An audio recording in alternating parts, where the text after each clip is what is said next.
ओम अज्ञानतिमिरान्धस्य ज्ञानाञ्जनशलाकया चक्षुन्मिलितं येन तस्मै श्रीगुरवे नमः। वन्देऽहं श्रीगुरा श्रीयुतपदकमलं श्रीगुरुन् वैष्णवांश्च श्रीरूपं साग्रजातं सहगणरघुनाथान्वितं तं सजीवं साद्वैतं सावधूतं परिजनसहितं कृष्णचैतन्यदेवं श्रीराधा कृष्णपादान् सहगणललिता श्रीविशाखान्वितांश्च वृन्दाय तुलसीदेवे प्रियाय केशवस्य च कृष्णभक्ति प्रदेवे सत्यवत्ते नमो नमः। वाञ्छाकल्पतरुभ्यश्च कृपा सिन्धुभ्य एव च पतितानां पावनेभ्यो वैष्णवेभ्यो नमो नमः। जय श्री कृष्ण चैतन्य प्रभु नित्यानंद श्री अद्वैत गदाधर शिवासादि गौर भक्त वृंद। हरे कृष्णा कृष्णा कृष्ण हरे हरे, हरे राम राम राम हरे हरे। हरे कृष्णा। आज हम श्रवण करेंगे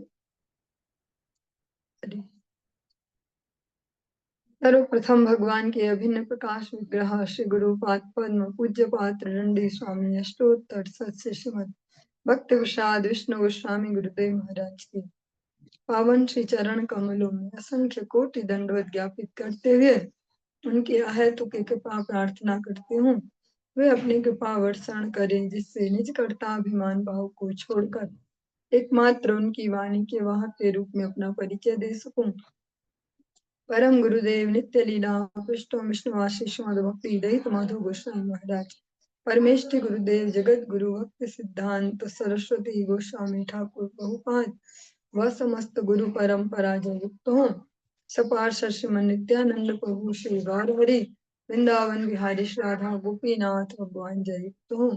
वे हम सभी पर अपनी कृपा वर्षण करे जिससे भगवान के पवित्र नाम और हरि गुरु वैष्णव सेवा में हम सभी की रुचि उत्पन्न हो सके। इन मंगलमयी सेवाओं के द्वारा हमारी मति स्निग्ध हो सके। आज हम इस प्रातःकालीन कक्षा में श्रवण करेंगे ग्रंथ राज श्रीमद् भागवतम के अंतर्गत 11वां स्कंद हम श्रवण कर रहे हैं और उसका 19वां अध्याय। उसके अंतर्गत आज 14वें श्लोक से 14 नंबर श्लोक से आज हम प्रारंभ करने जा रहे हैं। ओम नमो भगवते वासुदेवाय। ओम नमो भगवते वासुदेवाय। ओम नमो भगवते वासुदेवाय। नवैकादश पंचत्रीन भावान् भूतेषु येन वै ईक्षेताथायि कमप्येषु तज्ज्ञानं मम निश्चितम्। मैं स्वयं उस ज्ञान का अनुमोदन करता हूँ इससे मनुष्य सारे जीवों में 9, 11, 5 तथा 3 तत्वों का सम्मेल देखता है और अंत में न 28 तत्वों के भीतर केवल एक तत्व को देखता है।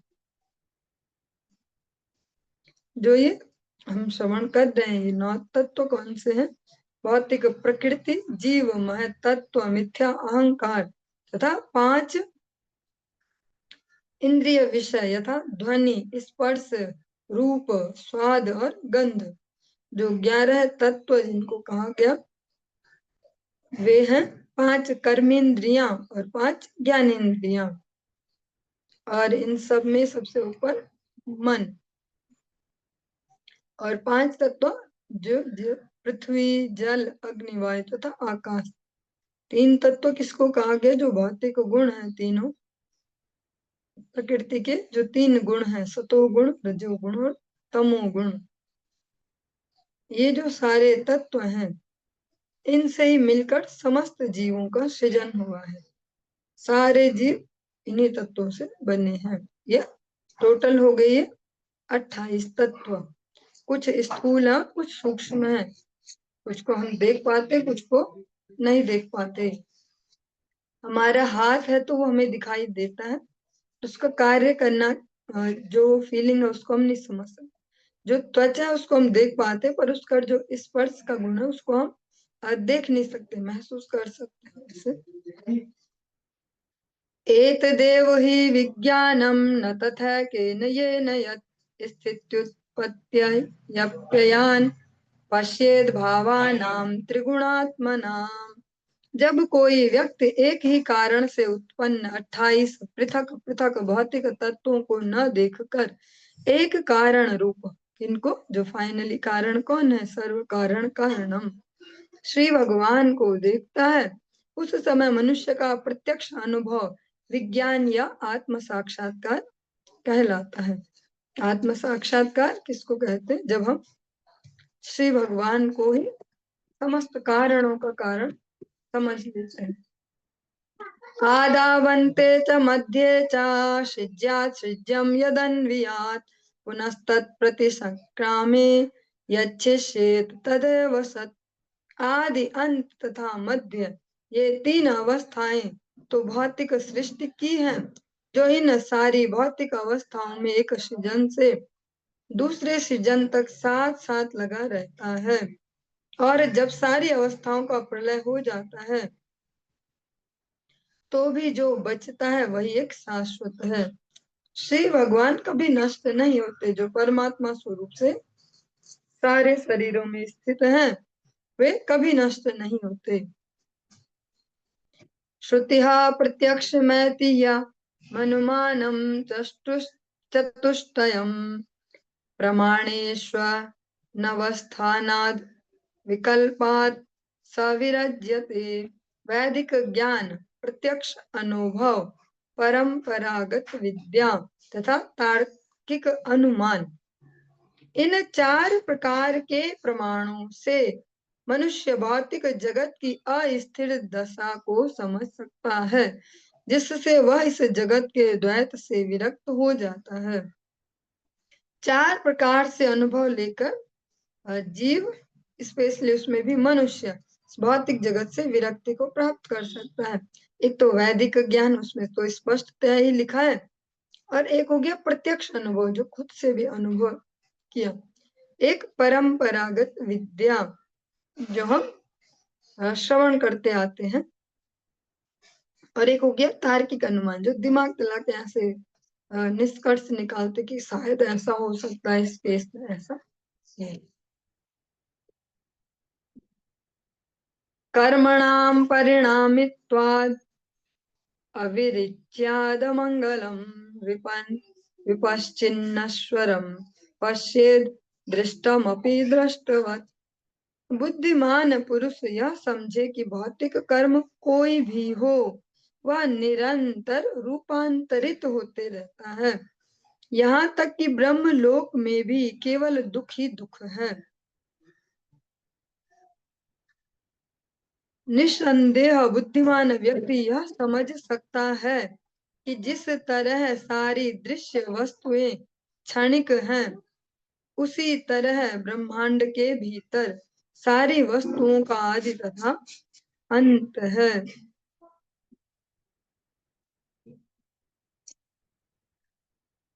भक्ति योग पुरैर्वोक्तः प्रीयमाणाय ते नघ पुनश्च कथयिष्यामि मद्भक्तेः कारणं परम। हे निष्पाप उद्धव, चूंकि तुम मुझे प्रेम करते हो, इसलिए मैं तुम्हें भक्ति की विधि पहले ही बता चुका हूँ। अब मैं तुमसे पुनः अपनी प्रेमा भक्ति पाने की श्रेष्ठ विधि बतलाऊंगा। उद्धव जी क्योंकि अभी पूर्णतया संतुष्ट नहीं है, अतः भगवान उन्हें अपनी प्रेमा भक्ति का जो मार्ग है उसको बता रहे। श्रद्धामृत कथायां मे सस्वन्मदनुकीर्तनम् परिनिष्ठा च पूजायां स्तुतिभ्यः स्तवनं मम आदरः परिचर्यायां सर्वांगैरभिवंदनम मद्भक्त पूजाभ्यधिका अधिका सर्वभूतेषु मन्मतिः मदर्थेष्वंग चेष्टा वचसा मद्गुणरणम मय्यर्पणम च मनसः सर्वकाम विवर्जनम मदर्थे अर्थ परित्यागो भोगस्य च सुखस्य च इष्टं दत्तं हुतं जप्तं मदर्थं यद्व्रतं तपः एवं धर्मैर्मनुष्याणाम् उद्धवात्मनिवेदिताम् मयि संजायते भक्तिः कोऽन्यो अर्थो अस्यावशिष्यते। इसमें 5 श्लोक एक साथ लिए गए 20 नंबर से 24 तक। मेरी लीलाओं की, इसमें भगवान क्रम बता रहे हैं अपनी प्रेमा भक्ति लाभ करने का। मेरी लीलाओं की आनंदमयी कथाओं में अगाध श्रद्धा, मेरी महिमा का निरंतर कीर्तन, मेरी नियमित उपासना में गहन आसक्ति, सुंदर स्तुतियों से मेरी प्रशंसा करना, मेरी भक्ति का समादर, साष्टांग नमस्कार, मेरे भक्तों की उत्तम पूजा, सारे जीवों में मेरी चेतना का ज्ञान, सामान्य शारीरिक कार्यों को मेरी भक्तिमय सेवा में अर्पण करना, मेरे गुणों का वर्णन करने के लिए वाणी का प्रयोग, मुझे अपना मन अर्पित करना, समस्त भौतिक इच्छाओं का बहिष्कार, मेरी भक्तिमय सेवा के लिए संपत्ति का परित्याग, भौतिक इंद्रिय तृप्ति तथा सुख का परित्याग तथा मुझे पाने के उद्देश्य से दान यज्ञ कीर्तन व्रत तपस्या आदि वांछित कार्यों को संपन्न करना, ये वास्तविक धार्मिक सिद्धांत हैं जिनसे मेरे शरणागत हुए लोग स्वतः मेरे प्रति प्रेम उत्पन्न कर लेते हैं। तो फिर मेरे भक्त के लिए अन्य कौन सा उद्देश्य या लक्ष्य शेष रह जाता है।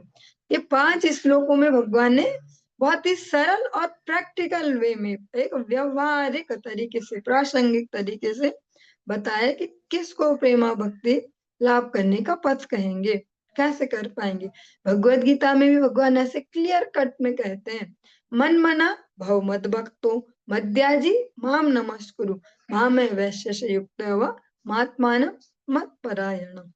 भगवान कुछ घुमा फिरा के कुछ ऐसा नहीं बोल रहे बढ़िया बढ़िया काम करो फिर एक जगह पहुंच ही जाओगे, ऐसा स्पष्ट कहते मेरे। वहां पे भी कृष्ण ही कह रहे, और यहाँ पे भी कृष्ण ही कह रहे। वहां पे भी अपने एक बेस्ट फ्रेंड को बता रहे, यहाँ पे भी एक बेस्ट फ्रेंड को ही बता रहे। हाँ, कि वास्तविक सिद्धि का पथ कौन सा है, किससे वास्तविक जो मानव जीवन का लक्ष्य है, वास्तविक लक्ष्य है, उस तक पहुंचा जा सकता है। तो वो बहुत सरल सा प्रोसेस है, वो कुछ खतरनाक सा नहीं है। मेरी जो कथाएं हैं उनमें श्रद्धा और मेरी महिमा का निरंतर कीर्तन, जो उपासना है भगवान की, जो पूजा आदि जो पद्धति है विधि मार्ग की, उसमें आसक्ति, उसको करना, सुंदर स्तुतियों से मेरी प्रशंसा करना। हाँ, भगवान चाहते हैं हम उनकी खूब तारीफ करें, भगवान सुनना चाहते हैं मेरी प्रशंसा, मेरी भक्ति का समादर, भक्ति जो महारानी उनका आदर करना, भगवान को प्रणाम करना, साष्टांग नमस्कार जो महिला शरीर हो, पंचांग नमस्कार, मेरे भक्तों की उत्तम पूजा। यहाँ मेरा ही मेरा नहीं चल रहा, भगवान श्री रामचंद्र भी इसी सब को बहुत सरल करके कहते, प्रथम भक्ति संतन कर संग, भक्तों की संगति, दूसरा मेरी कथाओं में अनुरक्ति, और वो भी बहुत अच्छे से इसको कहते मोते अधिक संत कर लेखा, भक्तों की मुझसे ज्यादा उनकी पूजा। पूजा में ये नहीं कि थाली लेके घुमाते रहो आरती, वो भी है, वो भी है, ऐसा नहीं कि वो नहीं है, वो भी है, पर उनके वचनों का पालन करना जिससे उनकी प्रसन्नता हो, भगवत प्रसन्नता हो, उन कार्यों को करना, वैसा अपना आचरण बनाना, सारे जीवों में मेरी चेतना का ज्ञान, और जो भी फिजिकल एक्टिविटी, शरीर से जो कुछ भी हम कर्म करते हैं, वो सबको भगवान की सेवा में अर्पण करना। और अपनी जो जीवा है, जिससे हम बोलना पसंद करते हैं, बस जब से नींद खुलती है और जब तक नींद आती है, बोलते रहो बोलते रहो बोलते रहो, कुछ ना कुछ कुछ ना कुछ। उस जीवा को भगवान कहते हैं वो वाणी मेरे गुणानुवर्णन में लगाना, मेरी महिमा गान करने में लगाना, अपना मन मुझे अर्पित करना। मन ही तो हम सब जगह देते हैं ना, तो भगवान को भी मन ही चाहिए, भगवान को भी प्रिय वस्तु चाहिए। अपना मन मुझे अर्पित करना, मन मना। वहां तो भगवान पहले नंबर पे इसे कहते हैं, मन मना। पहले मन दे दो, क्योंकि जहां भी मन जाएगा वहीं आंखें जाएंगी, वहीं कान जाएंगे, वहीं तन जाएगा, इसलिए पहले मन दे दो। मेरी भक्तिमय सेवा के लिए संपत्ति का परित्याग, तो ऐसा नहीं कह रहे कि छोड़ के और कहीं भाग जाइए, उसको निवेशित कीजिए भगवत सेवा कार्यों में जो भगवान ने दिया है। भौतिक इंद्रिय तृप्ति तथा सुख का परित्याग, केवल जड़ता को बढ़ाने वाले भौतिक और इंद्रिय तर्पणों को छोड़ना, और साथ में यथा योग्य विषय भुंजन आसक्त है। ऐसा नहीं कह रहे कि बंदर जैसा वैरागी बन जाए, कि वो घर बार नहीं बनाता, लेकिन कितने रिलेशनशिप है उसकी सारी दुनिया में, कितने सारे अन्य जो फीमेल बंदर है, किसी को भी नहीं पता, और घर नहीं है बेचारे का तो घर बार भी नहीं है बेचारे का। वैसा नहीं, जो आवश्यक है उसको संग्रह करना, अनावश्यक को जो लगा के छोड़ना। मदर्थे अर्थ परित्यागो भोगस्य च सुखस्य च। भगवान चाहते हैं, ऐसा नहीं कह सकते जैसा हर बात पे कोई कोई डायलॉग बोल देते, भगवान थोड़ी ना बोल रहे तुम ढंग के कपड़े मत पहनो, भगवान थोड़ी ना बोल रहे तुम ऐसा वैसा। भगवान बोल रहे हैं ज्यादा अति के चक्कर में ना फंसो, जो जितना तुम्हारे लिए नेसेसरी है उतना करो, पर जो अति है उसमें मत फंसो, उससे उसमें ही फंसना हो जाएगा, वैसा ही माइंडसेट बन जाएगा, बस उसी उसमें रह जाएंगे, आज ऐसा और आज वैसा। मुझे पाने के उद्देश्य से दान यज्ञ कीर्तन व्रत तपस्या आदि कार्यों को संपन्न करना। भगवान बिल्कुल भी नहीं कह रहे कि दान देना छोड़ दो, ऐसा मन एक जगह सुनते आ रहे हैं ना, पर वो वाला दान है जो हमारे ईगो को बढ़ाने वाला है। भगवत कार्यों के लिए जो है उसको सेवा कहते हैं, उसको दान नहीं कहेंगे। दान में हम एक अभिमान के साथ दे रहे हैं कि हम देने लायक है भैया, ऐसे। सेवा हो गई कि सेवा भाव से दे रहे कि हम पतित जीव है, हमारे बस का और कुछ तो नहीं है, पर इसको ही सेवा में लगा लो तो हमारा कुछ मंगल कट जाए, कुछ बुद्धि का शुद्धिकरण हो जाए, तो इसको कहेंगे सेवा। और ये परम आवश्यक है, ऐसा नहीं कह रहे यहाँ पे कुछ नहीं करना, यज्ञ नहीं करने, कीर्तन नहीं करना, व्रत नहीं करना, तपस्या सब करना है, पर वो भगवत प्रसन्नता के निमित्त करना है, सेवा भाव से, ईगो बढ़ाने के लिए नहीं। और ये सब जो भगवान ने बताए ये सभी वास्तविक धार्मिक सिद्धांत हैं। वास्तव में धर्म का एकमात्र उद्देश्य है भगवत प्रसन्नता। भगवान को जिससे प्रसन्नता न हो वो धर्म नहीं है, भले ही हम उसको पढ़ ले, उस बुक में ऐसा लिखा था, वहां ऐसा वहां ऐसा। वसुदेव जी ने धर्म का पालन तो नहीं किया, वहां पे अगर बाह्य दृष्टि से देखे कि जो वचन दिया, और कंस जैसा व्यक्ति भी जिस पे भरोसा करता हो कि वसुदेव कभी झूठ नहीं बोलता, इसकी बात मैं मान सकता हूँ। हाँ, वसुदेव जैसा सत्यवादी कोई नहीं। वो वसुदेव कहते हैं कि मैं जो तुझे मानने वाला है वो तुझे दूंगा, अपने सारे बच्चे तुझे दे दूंगा। हाँ, सारे देते पर वही नहीं देते जिससे खतरा है। वहां वे जो हम सो कॉल्ड सिद्धांत हमने अपने माइंड में फिट किए हैं धर्म के, उसको पालन करते नहीं दिखते कि सत्य बोलना तो परम धर्म है, लेकिन वहां जो वास्तविक सिद्धांत है धर्म का वो उन्होंने पालन किया, जिनको भगवान यहाँ सुना रहे हैं। भगवत प्रसन्नता जिसमें थी उन्होंने वो किया, वहां पे लौकिक धर्म में नहीं गए। तो सत्य बोलना तो सबसे बड़ा धर्म है, ऐसा ही हम सब जगह सुनते हैं, पर उसको सही से समझना एक एप्लीकेबल फॉर्मूले में वो परम आवश्यक है। भगवान कहते हैं इन सब सिद्धांतों को पालन करने से जो मेरे शरणागत भक्त हैं वे मेरे प्रति प्रेम उत्पन्न कर लेते, कैसा स्वतः ही, जोर लगा के वाला नहीं, स्वतः ही प्रेम उत्पन्न करते हैं। और अब क्या बच जाता है उनके पास कि जो उन्हें पाने के लिए जोर लगाना चाहिए। और ऐसा है भी जो भगवत सेवा में ईमानदारी से लग जाते हैं, भक्ति में चेतना की को विकसित कर लेते हैं, फिर उनके लिए ज्यादा मारा मारी रह भी नहीं जाती भौतिक जगत में। यदात्मन्यर्पितं चित्तं शान्तं सत्तोपबृंहितं धर्मम ज्ञानम सवैराग्यम ऐश्वर्यम चाभिपद्यते। जब सत्व गुण से सुसंपुष्ट शांत चेतना श्री भगवान पर स्थिर कर दी जाती है तो मनुष्य को धार्मिकता, ज्ञान, वैराग्य तथा ऐश्वर्य प्राप्त होता है। जब वो विशुद्ध चेतना भगवान के चरणों में समर्पित कर दे तब उसके पास आता भर भर के सब कुछ, चाहे वो धार्मिकता हो, चाहे वो वास्तविक ज्ञान हो, वास्तविक वैराग्य हो, वास्तविक ऐश्वर्य हो, वो सब फिर भर भर के आता है। क्योंकि जो जो भी हम ये श्रवण कर रहे हैं ये दो टाइप से है, एक तो दैवी है, एक आसुरी है। संपत्ति भी दो प्रकार से है, एक दैवी है, एक आसुरी है। आसुरी संपत्ति जिसका फाइनल लक्ष्य हमें निम्न मार्ग की ओर ले जाना है कि भैया बहुत पैसे उन पे, बहुत पैसे, बच्चों को तो बस ऐसे ही, हाँ पैसे में खेल रहे बच्चे ऐसे, तो बच्चे वैसे ही दिखेंगे कि भैया पिताजी ने गिफ्ट की थी गाड़ी और लेके दौड़ रहे थे रोडों में और फिर कहीं एक्सीडेंट हुआ, फिर उनको जीवन भर का दुख देके गए उन माता पिता को। तो वो हो गई आसुरी संपत्ति जो भगवत सेवाओं में नहीं लगती।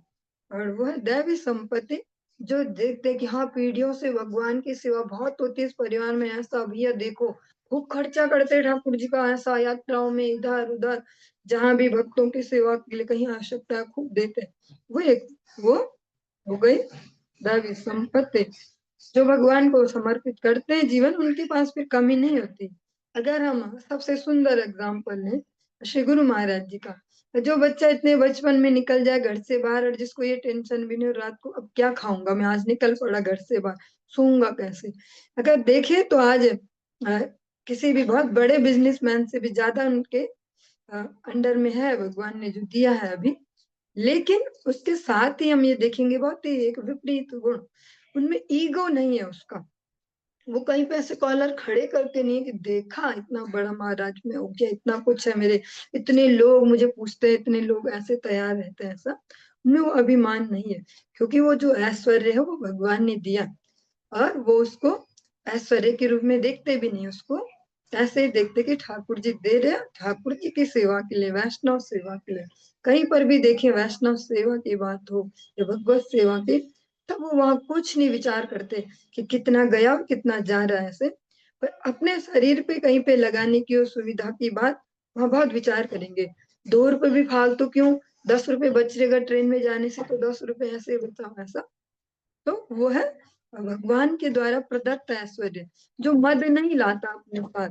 हाँ, वो भगवत सेवा में और रुचि देता है कि अब और अच्छे से कर सकते हैं, इस बार और अच्छा प्रोग्राम करो। हाँ, ठाकुर जी की दया से इतना कुछ है, व्यवस्थाएं हैं तो बहुत बढ़िया करो ऐसा। यदर्पितं तद विकल्पे इंद्रिय परिधावति रजस्वलं चासन्निष्ठं चित्तं विद्धि विपर्ययम्। जब मनुष्य की चेतना भौतिक देह, घर तथा इंद्रिय तृप्ति की ऐसी ही अन्य वस्तुओं पर टिक जाती है तो वह इंद्रियों की सहायता से भौतिक वस्तुओं के पीछे दौड़ लगाते लगाते अपना जीवन व्यतीत करता है।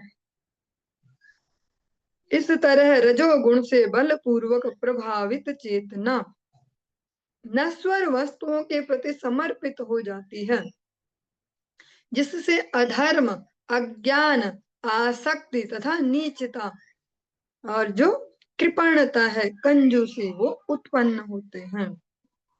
जब हम मन को भगवत चरणों में नहीं टिकाते, उसका परिणाम यह बताया गया। क्योंकि भगवान स्पष्ट कह रहे मन मना, मन मुझे दे दो। हाँ, और जिसने नहीं दिया भगवान को मन, तो कहीं तो देगा ही, मन को तो कहीं ना कहीं लगना है। तो वो कहाँ लगेगा, अपने ऐसे शरीर में, उससे संबंधित व्यक्ति, वस्तु, पदार्थों में। तो फिर वो फिर अपनी भौतिक इंद्रियों को तुष्ट करने के लिए, इस मन को तुष्ट करने के लिए, भैया मेरी अगली 10 पीढ़ियों को भी कोई कमी ना रहे, सब जोड़ जोड़ के ऐसा ऐसा ऐसा, और मुझे भी ना ऐसा है और वैसा, सब इसके पीछे बस सारी जो एनर्जी है मनुष्य को भगवान ने कितनी एनर्जी दी। हाँ, क्योंकि उसी को एक मनुष्य अगर भगवत सेवा में लगा रहे हैं तो उनका भी रिजल्ट दिख रहा है। उसी को केवल अपने एक भौतिक इन जीवनों में खपा दे तो फिर क्या होगा, वो फिर निम्न पथ की ओर जाएगा।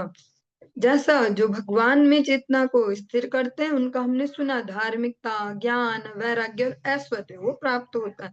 और जो ठीक उल्टा करते हैं, भगवान में न लगा के न जड़ विषयों में, इस जड़ प्रकृति में, यहाँ भौतिक जीवन में लगाते हैं अपनी सारी ऊर्जा को, उनको क्या प्राप्त होता? अधर्म, अज्ञान, आसक्ति, कृपणता, ये सब उन्हें प्राप्त होता है। धर्मो मद भक्ति कृत प्रोक्तो ज्ञानम चैकात्म्य दर्शनम गुणेश्वर संगो वैराग्यम ऐश्वर्यम चाणिमादय। वास्तविक धार्मिक सिद्धांत वे हैं जो मनुष्य को मेरी भक्ति तक ले जाते हैं। असली ज्ञान वह जानकारी है जो मेरी सर्वव्यापकता को प्रकट करती है। इंद्रिय तृप्ति की वस्तुओं में पूर्ण अरुचि ही वैराग्य है, और अणिमा सिद्धि जैसी 8 सिद्धियां ही ऐश्वर्य हैं। और जो ये सर्वोच्च ऐश्वर्य, जो सिद्धियां, जो 8 सिद्धियों का हमने वर्णन सुना था, भगवान ने उद्धव जी को स्पष्ट सुनाया था। और हनुमान चालीसा में अधिकतर सभी ने सुना होता, तो वो लाइन भी है, अष्ट सिद्धि नवनिधि के दाता। और ये उनको वर दिया जानकी माता ने कि आप अष्ट सिद्धि के दाता हो ऐसा। तो जो अष्ट सिद्धि है, जो भगवद भक्ति में ईमानदारी से लगते हैं उनके पास, जिस मात्रा में लगे उस प्रकार से उनके जीवन में उनका समावेश होता है। अनेक अनेक वैष्णव आचार्यों के जीवन में कहीं कहीं जहाँ परम आवश्यकता पड़ी तो इसका प्रत्यक्षीकरण भी ऐसा दिखाई देता है कहीं कहीं, लेकिन अधिकतर जो शुद्ध वैष्णव है वे कभी भी इनका प्रदर्शन नहीं करते। कभी विशेष परिस्थिति कुछ ऐसी आ जाए तो वहां दिखता है, लेकिन अधिकतर वे इनको शो नहीं करते। जगत में प्रतिष्ठा के लिए या इसके लिए या भगवत सेवा में कहीं बहुत ज्यादा नेसेसिटी वहां दिखाई देता है। जैसा हम अपने श्री परम गुरुदेव के विषय में भी सुनते हैं कि इस प्रकार से भी उनके जीवन की कुछ घटनाएं सुनाते हैं भक्त वर्ग। उस समय तो कम्युनिकेशन इतना स्ट्रांग नहीं था कि मोबाइल हो फटाफट ऐसे, पर फिर भी भक्तों ने जब आपसे बातचीत में टैली किया तो किसी परिस्थिति विशेष में 2 जगह एक साथ पाए गए, बहुत दूर दूर, बहुत ही डिस्टेंस पे 2 जगह एक साथ उनका विग्रह, श्री विग्रह। सभी यही देख रहे हैं कि गुरुदेव यहाँ है, वो भी यही देख रहे हैं गुरुदेव यहाँ। ऐसे ही नित्य लीला पर श्री भक्ति वेदांत वामन गोसाई महाराज जी के विषय में भी इसी प्रकार से कई भक्त सुनाते हैं जिन्होंने दर्शन किए हों गुरुवर। परंपरा में आगे श्रवण करने को मिला कि उनका भी इसी प्रकार से एक ही बार एक ही समय में 2 स्थानों पर देखा गया। जैसी परिस्थिति थी, एक जगह मठ में कुछ प्रोग्राम चल रहा तो वहां पे, एक जगह नदिया में नवद्वीप धाम में गंगा पार कोई उनकी ऐसे सामान्य सी कोई महिला शिष्य वृद्ध माता जी वो भाव से उन्हें बुलाना चाहती कि गुरुदेव आते, काश गुरुदेव आते, ऐसे प्रसाद पाते। तो वो वहां भी पहुंच गए, बोलते हैं ऐसे मत बुलाया करो, ऐसे मैं तो हुई ना, ऐसे मत बुलाया करो इमरजेंसी। तो बाद में भी जब टैली किया गया तो 2 जगह ऐसे दर्शन होता है। इसके अतिरिक्त अन्य बहुत सारे जो आचार्य वर्ग है उनके जीवन के अनेक अनेक एग्जाम्पल है। कोई पागल हाथी को ही ठीक करके शिष्य बना देते हैं, कोई मृत व्यक्ति को ही जिंदा करके, जीवित करके उसको शिष्य बना देते हैं ऐसे। और जो अभी वर्तमान में जो गुरु वैष्णव होते हैं उनके बारे में ऐसी चर्चाएं ज्यादा नहीं चलाई जाती, क्योंकि फिर आज का समय जो है वो ज्यादा ही हाईलाइट और इधर उधर खबरें वैसे होती हैं, इसलिए उनके विषय में कोई इस प्रकार से नहीं कहते। पर वैष्णव जन जो है, जो शुद्ध भक्त, उनके पास ये समस्त व्यवस्थाएं उपलब्ध होती हैं, भले ही वो उनको शो नहीं करते जड़ प्रतिष्ठा के चलते। चलिए आज के इस प्रसंग को हम यहीं पे विश्राम देंगे, इससे आगे कल श्रवण करेंगे। हरे कृष्ण।